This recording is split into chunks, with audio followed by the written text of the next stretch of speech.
बेटा 12.2 के दो पार्ट हमने बताया, एक पार्ट में तो यहाँ तक बता दिया, अभी दूसरी पार्ट में बता रहा हूँ। देखो, इन Rutherford's nuclear model of the atom, the entire positive charge and most of the mass of the atom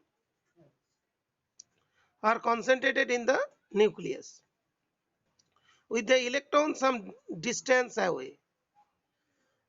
तो सेंटर में जो मान लो न्यूक्लियस हुई तो सराउंडिंग में इलेक्ट्रॉन्स होगी। The electrons would be moving in orbits about the nucleus just as the planets do around the sun. तो जो रादरफोर्ड का न्यूक्लियर मॉडल में जैसे हुआ था, जैसे सन है, सन के अराउंड में प्लैनेट्स मूव करता है,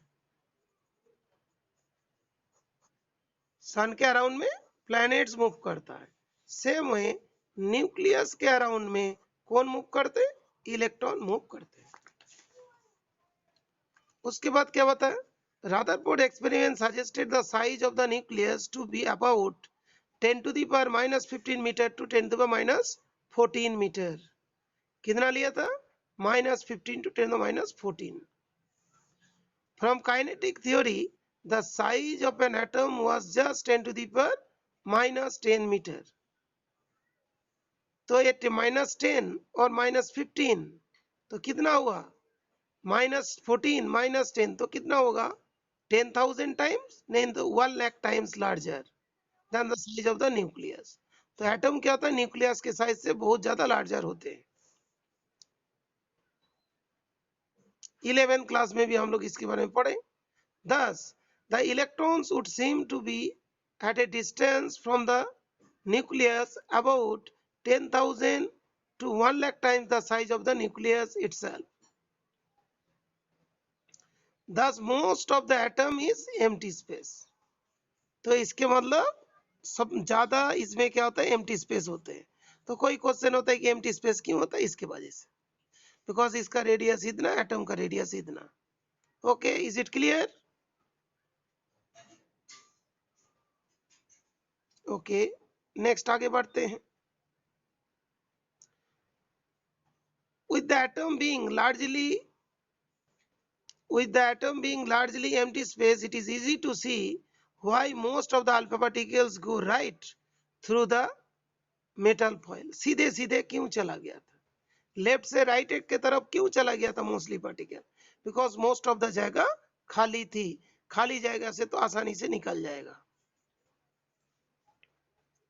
However, when alpha particle happens to come near the nucleus, the intense electric field scatter it through a large angle. जब वेरी न्यूक्लियस के क्लोज आएगा, न्यूक्लियस के थोड़ा दूर जाएंगे तो सीधे सीधे चलाएंगे।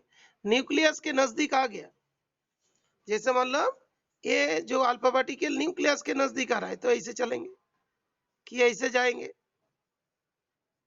लेकिन एक सीधे आएंगे तो ये वापस भी चला जाएंगे, लेकिन ये खाली जाएगा के थ्रू जाएगा तो सीधे सीधे चला जाएगा।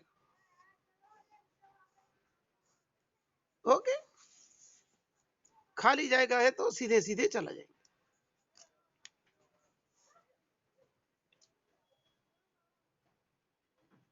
Intense electric field they are scattered. Electric field कैसे बना? बिकॉज न्यूक्लियस पॉजिटिवली चार्ज है, उसका न्यूक्लिक फील्ड की वजह से जो अल्फा पार्टिकल के वो भी पॉजिटिवली चार्ज पार्टिकल है, और न्यूक्लियस भी पॉजिटिव चार्ज, तो रिपल्सिव फोर्स देगा तो निकल जाएगा।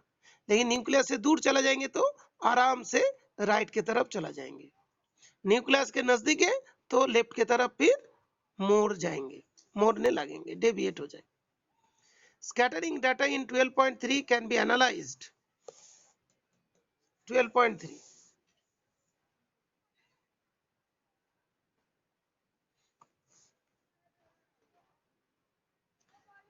experimental data can be analyzed by employing Rutherford's nuclear model of the atom. As the gold foil is very thin, it can be assumed that alpha particle will suffer not more than one scattering during the passage through it. Assume that alpha particle will suffer not more than one scattering during passage through it.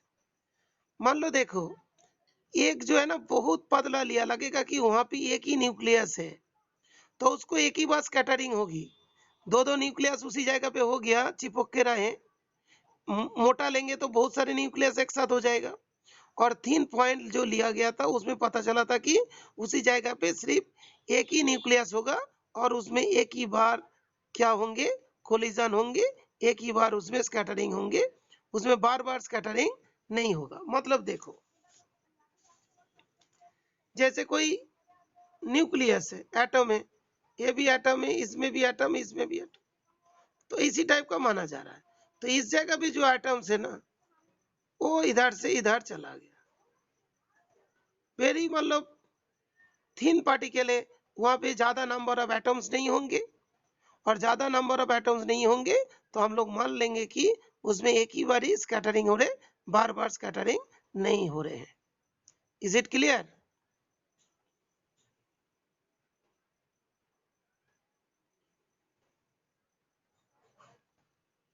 अच्छा, okay.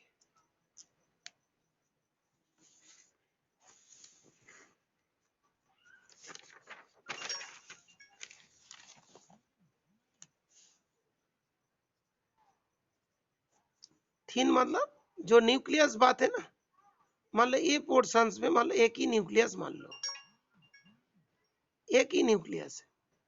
अभी इस जगह पे 2-3 nucleus होता है, 2-3, पतला मतलब thin मतलब ऐसा हुआ कि उस जगह पे एक ही न्यूक्लियस है। जैसे हमारा हाथ है, इस जगह पे एक ही न्यूक्लियस है मान लो, तो उसी में इसका जो है स्कैटर करते हैं। ऐसा नहीं कि इसके इस साइड में भी, पीछे में भी और भी बहुत सारे न्यूक्लियस है, तो यहाँ पे भी स्कैटर होगा, यहाँ पे भी स्कैटर होगा, इसके थ्रू भी स्कैटर होगा, तो बार बार स्कैटरिंग होने लगेगा। तो बहुत ही पतला फॉयल लिया गया था, वो एज्यूम किया गया था कि उसमें सिंगल स्कैटरिंग ही हो रही है, बार बार स्कैटरिंग नहीं हो रही। Is it clear? Dolly, is it clear? अच्छा, ओके। निकिता, पतला नहीं लेंगे मतलब क्या होगा कि एक ही बार स्कैटरिंग होगा। साक्षी, इज इट क्लियर?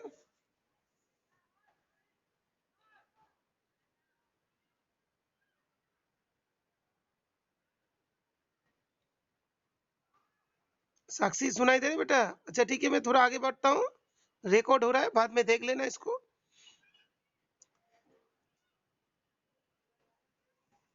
अच्छा, उसके बाद single alpha particles are nucleus of helium atom and therefore carry two units, 2e, because ये तो जानते हो इलेक्ट्रॉन का चार्ज और प्रोटॉन का चार्ज वो तो सेम ही होता है, दोनों को ई से डिनोट कर दिया। ओनली क्या होता है, एक पॉजिटिव होता है, नेगेटिव होती है, तो इलेक्ट्रॉन के डबल चार्ज इसमें रहता है। and have mass of helium atom. The charge of the gold nucleus is Jd. Jd means Z is the atomic number.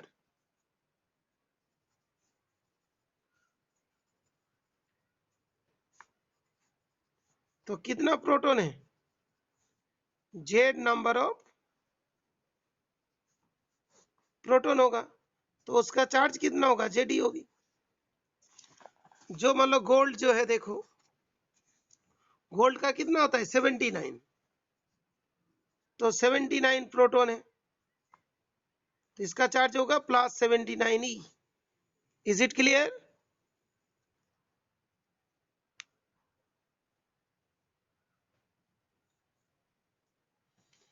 Okay, ठीक है, साक्षी क्लियर हुआ, गुड। तो दूसरा देखो, Z is the atomic number of the atom for gold, Z79, since the nucleus of gold is 50 times heavier than the alpha particle. Alpha particle का 4 unit होती है और इसका कितना है? 79। तो since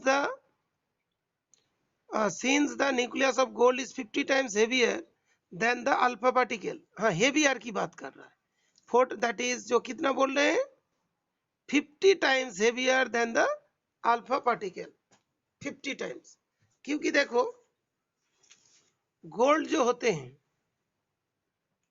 उसका जो मास होती है, उसका जो मास होता है, जैसे इसका करीब 4 हुआ तो इसका करीब 200 के बराबर होते हैं, तो 4 इंटू दैट इज 200 हो जाएंगे। Okay, understood?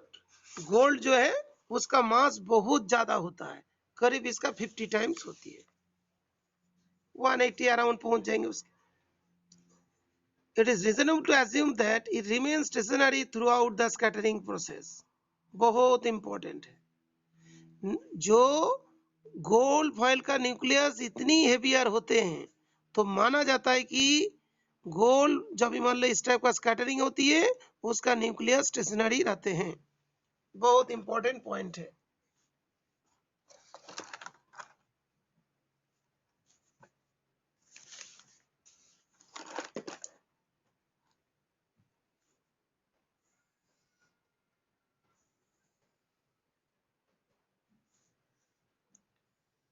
ये बहुत इंपॉर्टेंट पॉइंट हुआ।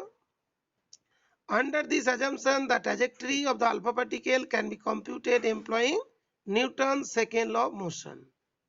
तो Newton second law of motion में हम लोग कोई पार्टिकल का मोशन कोई तो बताते हैं।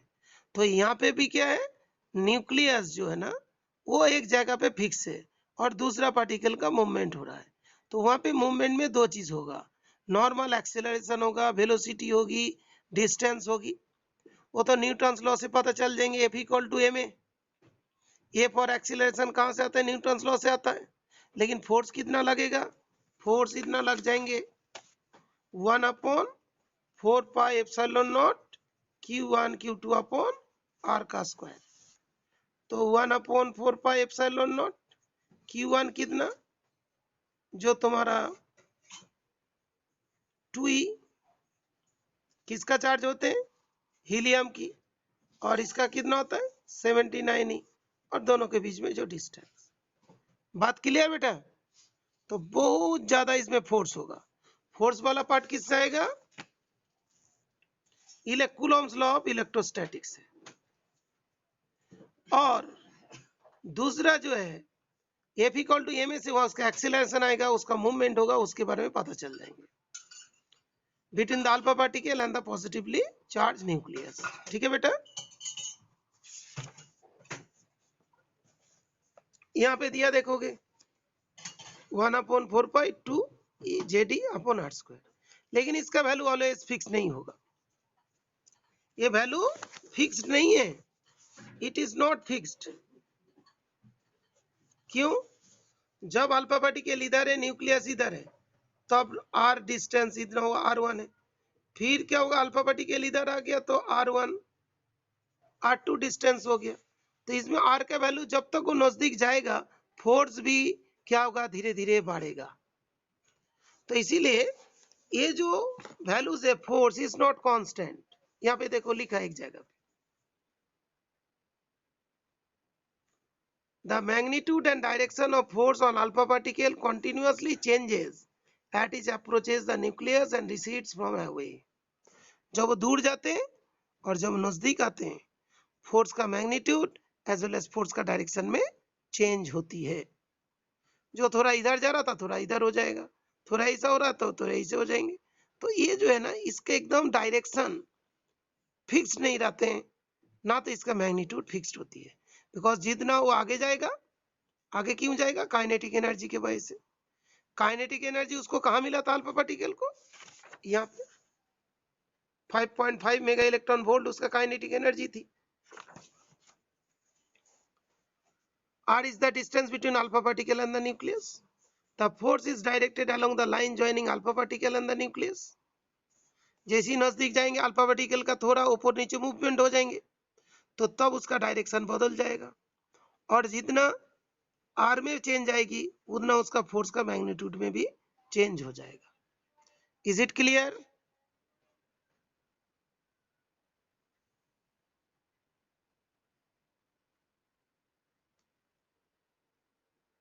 साक्षी इज इट क्लियर? साक्षी अच्छा ओके। तो ये वाला पार्ट हो गया। Now will start alpha particle scattering trajectory. इसके बाद